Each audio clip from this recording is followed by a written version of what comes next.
मेरा श्याम तू घन श्याम तू मनमोहना मुरलीधरा मेरा माधवा तू ही केशवा मेरा कृष्ण तू यदुनंदना।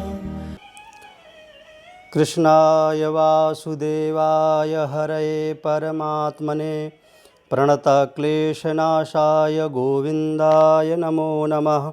विश्वसर्गविसर्गादि नवलक्षणलक्षितं श्रीकृष्णाख्यं परम धामं जगधामि नमामि तत्।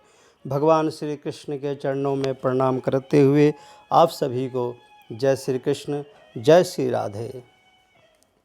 श्री विष्णु सहस्त्र नाम शांकर भाष्य में आप सभी का स्वागत, अभिनंदन, वंदन, नमन।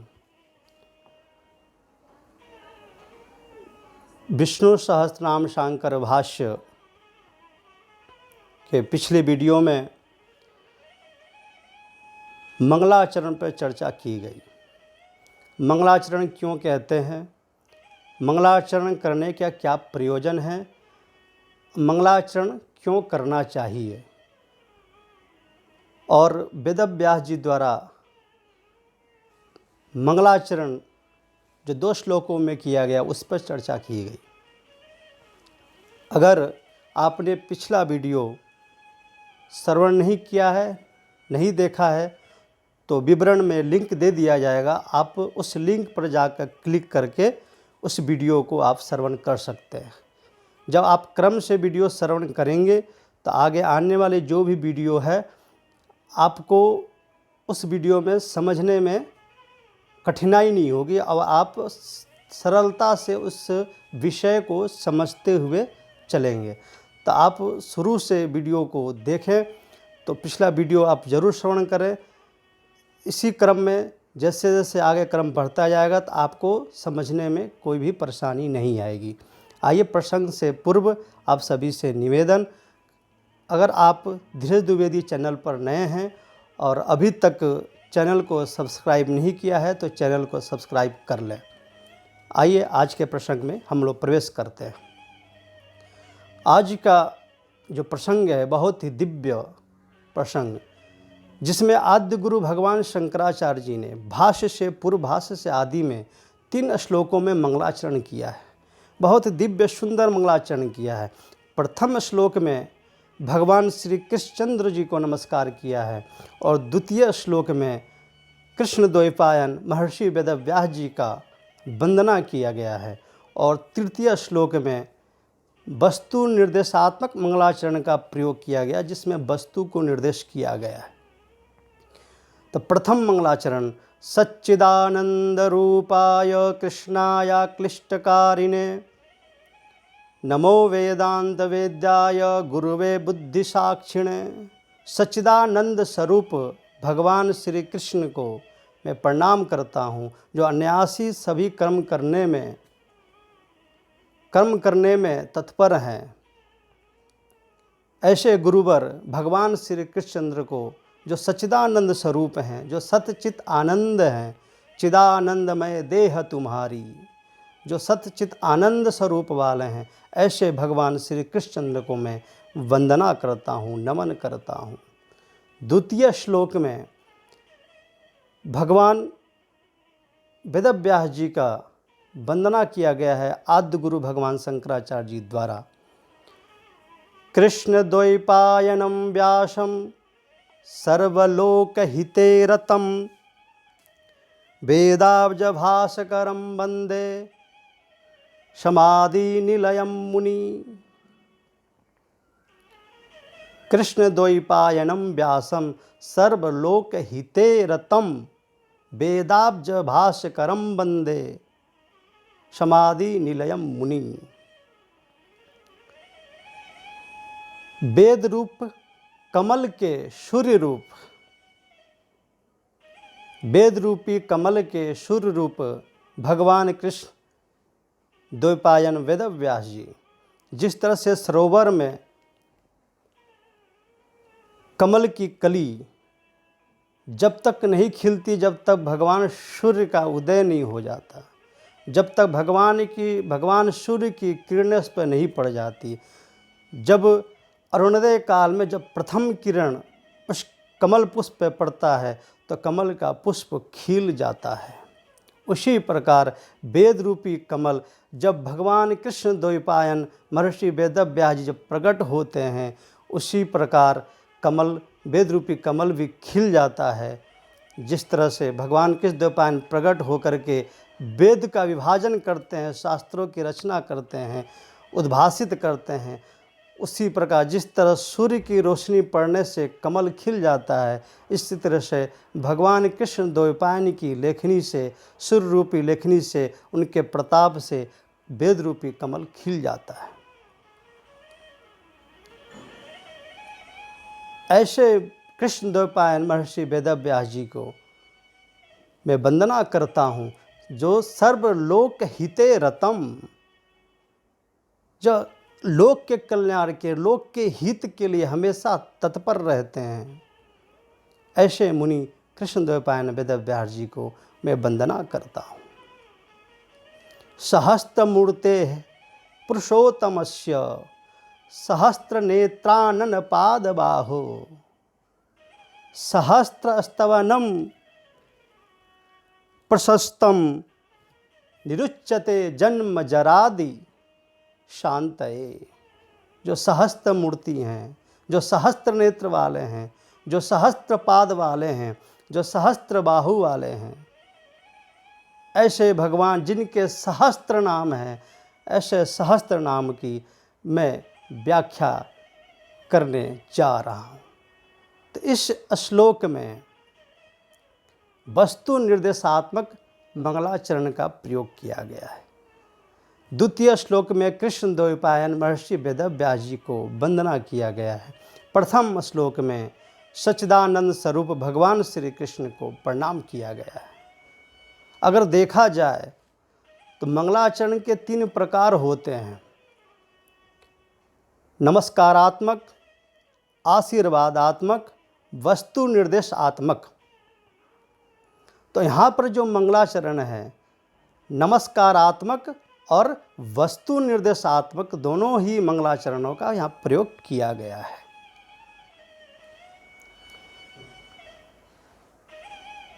तो बहुत ही दिव्य सुंदर ये मंगलाचरण। लेकिन जो महाभारत के रचनाकार हैं,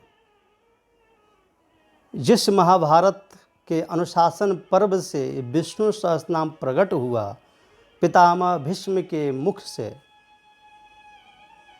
वह वेदव्यास जी कौन है, उनका संक्षिप्त परिचय हम सब जान लें। महर्षि वशिष्ठ के पुत्र शक्ति, शक्ति के पुत्र महर्षि पराशर, पराशर जी के पुत्र कृष्ण द्वैपायन महर्षि वेदव्यास जी हैं। वेदव्यास जी वेदों का विभाजन करते हैं। सर्वप्रथम ऋग्वेद का 4 विभाग किया: ऋग, शुक्ल, साम, अथर्व। मंत्र भाग, ब्राह्मण भाग, आरण्यक भाग और वेदांत भाग, उपनिषद भाग। ये मंत्र, आरण्यक, ब्राह्मण और उपनिषद, वेदांत, जिनके ब्रह्म सूत्रों की रचना की भगवान वेदव्यास जी महाभारत की रचना किए, 18 पुराणों की रचना की, 18 उपपुराण की रचना की, आदि आदि ग्रंथों की रचना उन्होंने किया। वही वेदव्यास जी की रचना श्री महाभारत, जिससे अनुशासन पर्व से प्रकट भीष्म पितामह के मुख से निकला हुआ ये सहस्त्र नाम,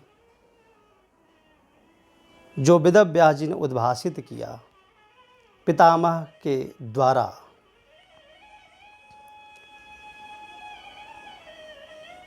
अब हम समझते हैं कि भाष्यकार जो रचना वेदव्यास जी ने किया है उस पर भाष्य करना कोई साधारण मनुष्य की बात नहीं है। कोई साधारण मनुष्य सक्षम नहीं हो सकता उनकी रचनाओं पर भाष्य करना। तो उनकी रचनाओं पर भाष्य करने के स्वयं भगवान शंकर, आद्य गुरु भगवान शंकर, केरल राज्य के गांव में, ग्राम में, कालरी ग्राम में उनका जन्म हुआ। अर्यम्बानंदन भगवान शंकर, वही शंकर जिन्होंने 8 वर्ष की आयु में चारों वेदों के ज्ञाता हो गए। वही शंकर जो 12 वर्ष की आयु में, 12 वर्ष की अवस्था में सर्वशास्त्र निष्णांत हो गए। वही शंकर जो 16 वर्ष की अवस्था में ब्रह्मसूत्र का भाष्य किया, नाना ग्रंथों का भाष्य किया, गीता, उपनिषद, ब्रह्मसूत्र, प्रस्थानत्रयी का भाष्य किया। वही शंकर दिग्विजय, संपूर्ण दिशाओं में दिग्विजय को प्राप्त किया, दिग्विजयी हुए, संपूर्ण दिशाओं में विजय प्राप्त किया, सनातन धर्म की ध्वजा पताका को लहराया, सनातन धर्म को, परचम को लहराया। वही शंकर जो धार्मिक राजधानी चारों दिशाओं में स्थापना की, 4 मठ का निर्माण किया चारों दिशाओं में, वो धार्मिक राजधानी है। भारत की धार्मिक राजधानी चारों दिशाओं में स्थापित की। पूरी पीठ जो गोवर्धन मठ के नाम से जाना जाता है, श्रृंगेरी मठ पश्चिम में, द्वारिका शारदा पीठ उत्तर में, श्रृंगेरी मठ उत्तर में, ज्योतिष मठ, उत्तर में ज्योतिष मठ, साउथ में, दक्षिण में श्रृंगेरी मठ और पश्चिम में शारदा पीठ और पूर्व में गोवर्धन मठ की स्थापना की। चारों दिशाओं में धार्मिक राजधानी को बनाया, निर्माण किया। वही शंकर डिम डिम घोष करते हुए जो विभिन्न संप्रदायों में बटे हुए जो लोग थे, जो रूढ़िवाद थे, जो रूढ़िवादी को अपना लिया था, पूरे विश्व को एक सूत्र में आदिगुरु भगवान शंकराचार्य ने पिरोया, एक सूत्र में बांधा। पंचदेव उपासक, पांचों देवों में कभी भिन्नता नहीं मानी, पांचों देवों का अभिन्न माना, अद्वैत माना, पांचों देव को एक माना। जो अद्वैत संस्थापक, अद्वैत को प्रचारक, अद्वैत को पुनर्स्थापना गौड़ पदाचार्य जी के शिष्य गोविंद पाद और गोविंद पाद जी के शिष्य आदिगुरु भगवान शंकराचार्य हैं। ये क्रम नारायण से है। वशिष्ठ के पुत्र शक्ति, शक्ति के पुत्र पराशर जी, पराशर जी के पुत्र वेदव्यास जी, वेदव्यास जी के पुत्र श्री सुखदेव जी, सुखदेव जी के शिष्य गौड़ पदाचार्य जी और गौड़ पदाचार्य जी के शिष्य भगवत गोविंद पाद जी और गोविंद पाद जी के शिष्य आद्य गुरु भगवान शंकराचार्य, आचार्य शंकर। ये परंपरा नारायण से, ये परंपरा प्रारंभ है। इसीलिए कहा जाता है नारायण समारंभाम शंकराचार्य मध्यमाम अस्मदाचार्य पर्यंताम वंदे गुरुम परंपराम। तो वेदव्यास जी के रचना पर अगर कोई भाष्य लिख सकता है तो कोई साधारण व्यक्ति नहीं है। वेदव्यास जी के रचना पर, वेदव्यास जी कृति पर,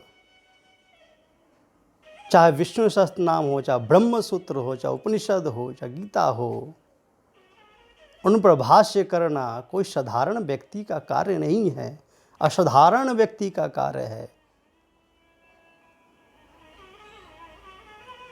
और असाधारण व्यक्ति कोई और नहीं, वो आद्य गुरु भगवान शंकराचार्य हैं। उन्हीं का भाष्य हम आप सब श्रवण कर रहे हैं, उन्हीं के भाष्य में हम सब आप प्रवेश करने जा रहे हैं। तो भाष्य में प्रवेश करने से पूर्व हम सभी को अनुबंध के बारे में जानना अति आवश्यक है, जिसे कहते हैं अनुबंध चतुष्टय। अनुबंध चतुष्टय नाम से ही ज्ञात हो जाता है। अनुबंध चतुष्टय, चतुष्टय मतलब चार, अनुबंध चार है, चार प्रकार का है। अनुबंध जस्ट लाइक कॉन्ट्रैक्ट।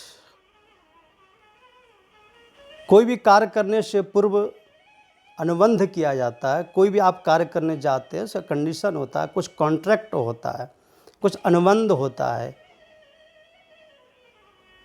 गुरु शिष्य के प्रति अनुबंध होता है, ग्रंथ और पाठक के प्रति अनुबंध होता है। तो अनुबंध के बारे में जानना अति आवश्यक है। वो अनुबंध चार प्रकार का है। प्रथम अधिकारी, द्वितीय विषय, तृतीय संबंध, चतुर्थ प्रयोजन। विषय, अधिकारी, विषय, संबंध, प्रयोजन। अनुबंध चतुष्टय में सर्वप्रथम अधिकारी। क्या हम आप सब अधिकार रखते हैं? क्या हम सब अधिकारी हैं विष्णु सहस्त्रनाम के पाठ करने के लिए, विष्णु सहस्त्रनाम को श्रवण करने के लिए, विष्णु सहस्त्रनाम को अध्ययन करने के लिए? क्या हम सब अधिकारी हैं? ये जानना अति आवश्यक। अधिकारी कौन होता है? जो नित्य अनित्य वस्तु विवेकः, जो नित्य अनित्य वस्तु का ज्ञान रखता हो, वह अधिकारी है। इहलौकिक पारलौकिक फलों के प्रति आसक्त न हो, जिससे वैराग्य हो, वह अधिकारी है। समाधि षष्ठ, सम दम उपरति तितिक्षा समाधान श्रद्धा, इस समाधि षष्ठ कहलाते हैं। इसका पालन करने वाला हो, सम दम उपरति तितिक्षा समाधान श्रद्धा। मोक्ष, मोक्ष का जिज्ञासु हो, मुक्ति का जिज्ञासु हो, अध्यात्म पथ पे चलने का जिज्ञासु हो, अथातो ब्रह्म जिज्ञासा। तो नित्य अनित्य वस्तु का विवेक। सबसे पहले हमें पता होना चाहिए कि नित्य वस्तु क्या, अनित्य वस्तु क्या है, इसका विवेक हो। इस लौकिक पारलौकिक सुखों में आसक्ति न हो, फलों में आसक्ति न हो। समाधि षष्ठ, सम दम उपरति तितिक्षा समाधान श्रद्धा, इसका पालन करने वाला हो और मोक्ष का लालसा रखने वाला हो, जिज्ञासा रखने वाला हो, वही इसका अधिकारी हो सकता है। लेकिन बंधुओं, अगर आपको विष्णु सहस्त्रनाम पढ़ने, पाठ करने या श्रवण करने में अगर रुचि जागृत है और आपने इस जन्म में कोई साधना नहीं किया है, कोई तपस्या नहीं किया है, नित्य अनित्य वस्तुओं का विवेक जागृत नहीं किया, गुरुजनों के समीप बैठकर कभी वेद वेदांत का अध्ययन नहीं किया है, फिर भी अगर रुचि जागृत हो रही है, फिर भी इसमें आपकी श्रद्धा प्रकट हो रही है विष्णु सहस्त्रनाम श्रवण में, पठन में, पाठ करने में, अध्ययन करने में, तो आप समझ जाइए यह लोक तो नहीं, जन्मांतरे, इस जन्म में तो नहीं, जन्मांतरे कभी ना कभी, किसी ना किसी जन्म में आप जरूर वेदों का अध्ययन किए होंगे, जरूर गुरुजनों के समीप बैठकर आपने अध्ययन किया होगा, जरूर गुरुजनों की सेवा की होगी, शास्त्रों का अध्ययन किया होगा, उपासना किया होगा, साधना किया होगा, योग किया होगा, तपस्या किया होगा। उन्हीं सब का फल है गुरु ग्रंथ गोविंद। जब तक तीनों की कृपा नहीं होती तब में अध्यात्म में रुचि जागृत नहीं होती है। ये विष्णु सहस्त्र नाम का श्रवण करने में रुचि जागृत नहीं होगी। अगर आपके अंदर रुचि जागृत हो रही है तो बंधु आप मानिए कि आपके गुरु ग्रंथ गोविंद की अहेतुक कृपा है। गुरु ग्रंथ गोविंद की कृपा से ही रुचि जागृत हो रही है।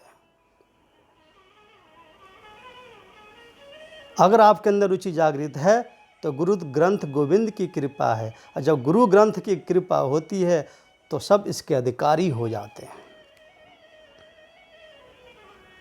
सब इसके अधिकारी हो सकते हैं। तब आपके अंदर रुचि जागृत है, तो अब मान लीजिए आप इसके अधिकारी हैं,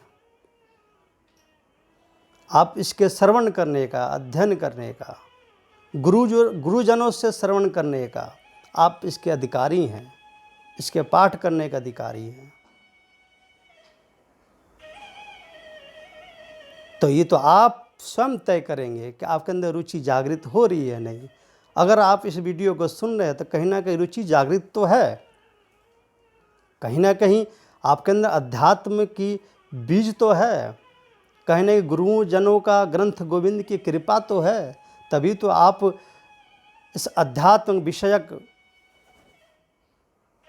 श्री विष्णु सहस्त्र नाम शांकर भाष्य में आप रुचि ले रहे हैं, सुन रहे हैं, समझ रहे हैं और समझने की चेष्टा कर रहे हैं।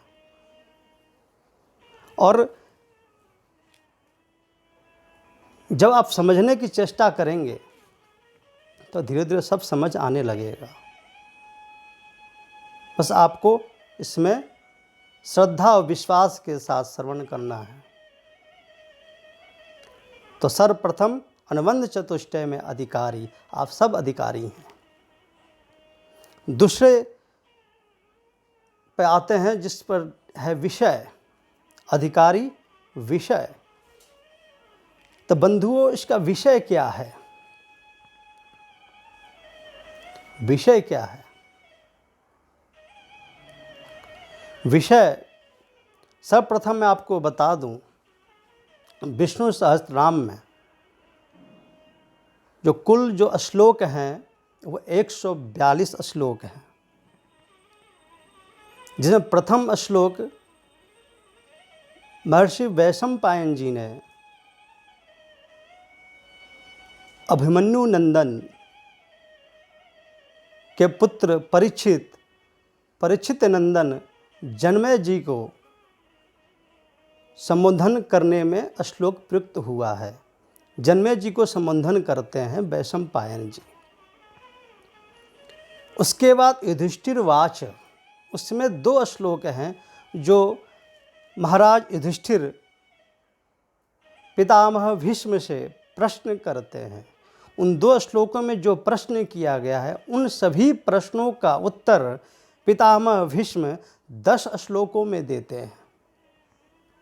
उसके बाद 107 श्लोक अनंत नामों में से जो ऋषियों ने गाया है, मंत्र द्रष्टार ऋषि, ऋषियों मंत्र द्रष्टारः, जो ऋषियों ने उन नामों का अनुसंधान किया है, जो यत्र तत्र अन्यत्र उन ऋषियों ने उन नामों को गाया है, उन्हीं नामों को पितामह भीष्म अपने मुख से युधिष्ठिर को श्रवण कराते हैं। वही नाम इस क्रम से जोड़े गए हैं, इस क्रम से रखे गए हैं कि वही नाम मंत्र का रूप धारण कर लेता है और मंत्र का स्वरूप धारण कर लेता है।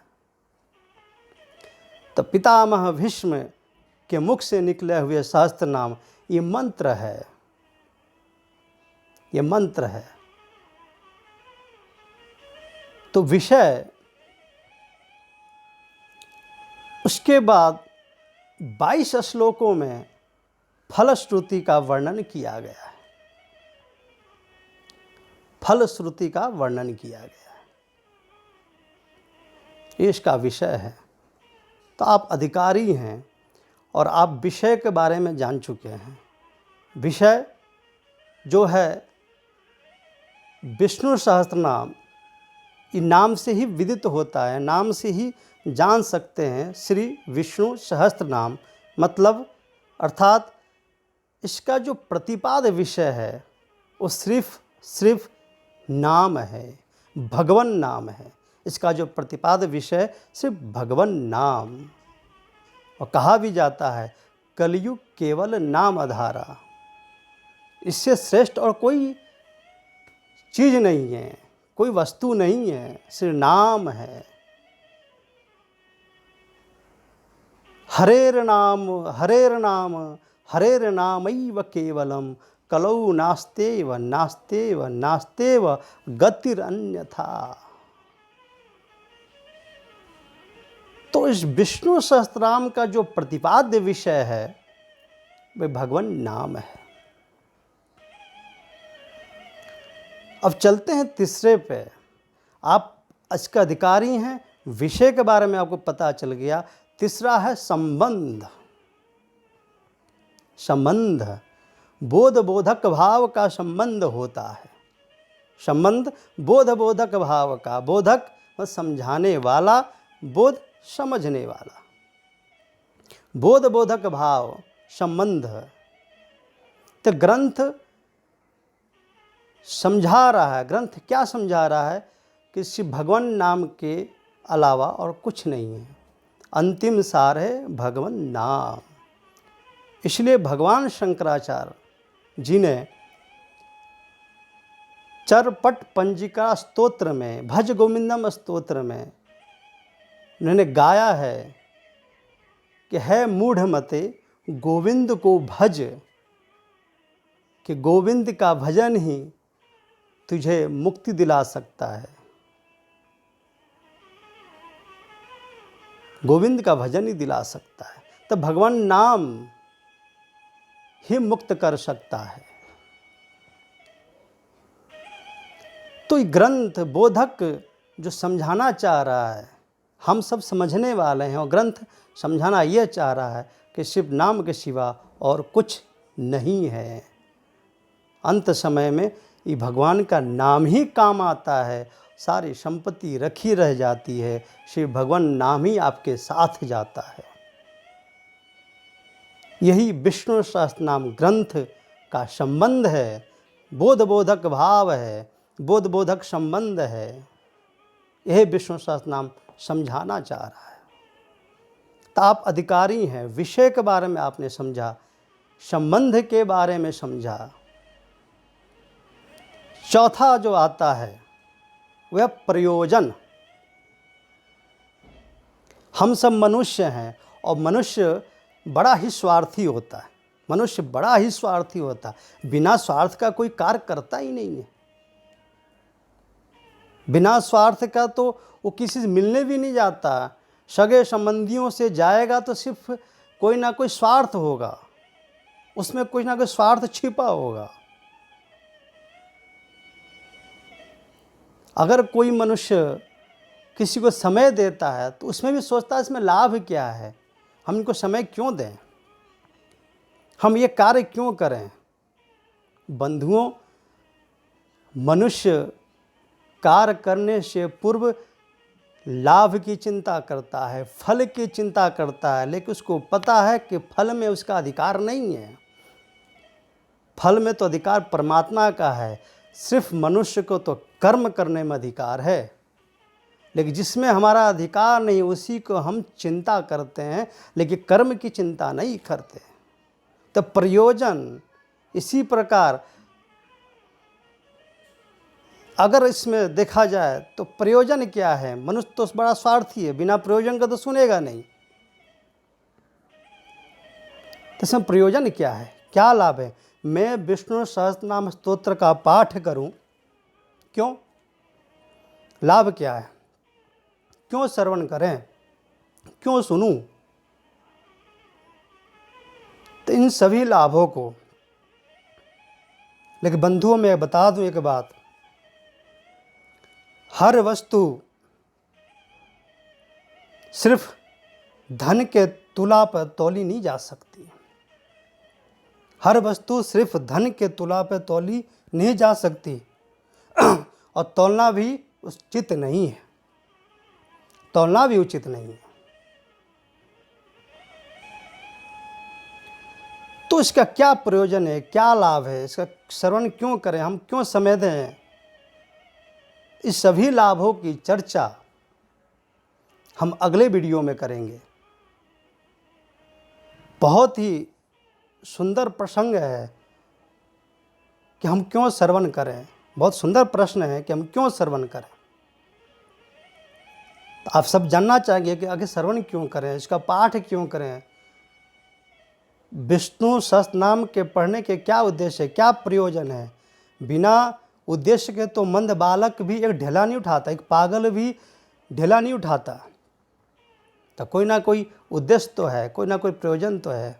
तो क्या प्रयोजन है, इस सभी प्रयोजन का आप क्या लाभ है इसको श्रवण करने का, इस सभी विषयों पे हम चर्चा अगले वीडियो में, अगले भाग में हम करेंगे। आप सभी ने आज के प्रसंग को बड़े ही श्रद्धा और विश्वास के साथ श्रवण किया। मैं बहुत ही अनुग्रहित हूँ। आप सबके हृदय में विराजमान भगवान श्री कृष्ण को मैं प्रणाम करता हूँ। भगवान श्री कृष्ण में प्रणाम को स्वीकार करें। राधा राधा कृष्ण राधा